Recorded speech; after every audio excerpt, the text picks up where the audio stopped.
What are capital gains? This is episode 2 in a series of videos that I'm making on understanding personal finance and the monetary system. Let's get started. My name is Andres. This is the Strong Family Money Show, and on this channel I help dads improve their fitness, their finances, and their family. Capital gains. I'm sure we've all heard this term. Do we really understand what it is? Capital gains is the increase of value of an asset relative to the original purchase price.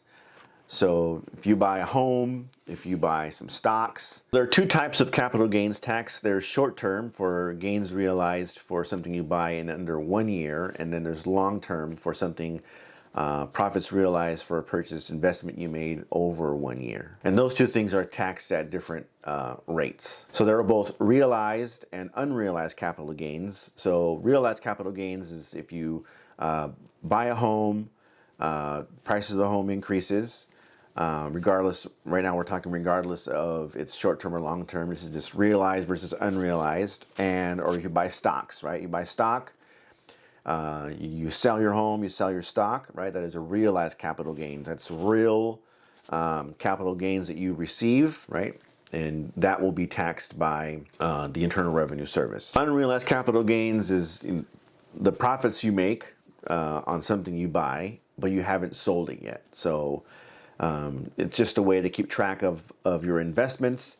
You don't incur any tax penalty until you actually sell whatever the asset, the home or the stock. Now, short-term capital gains is usually categorized as just regular income as opposed to long-term capital gains. I'll have a chart here on the screen. It depends on your filing status and your income level. And the good thing about long-term capital gains, it's taxed at a lower rate than regular income, as opposed to short-term, which is taxed at your regular income tax bracket rate. Now, sometimes it isn't up to you whether or not you realize your capital gains.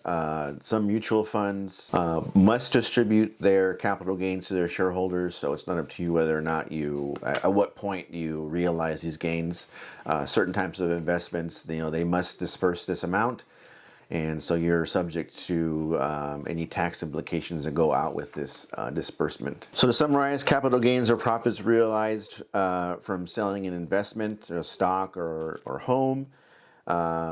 If they're long-term capital gains, they're taxed at a lower rate than your income bracket.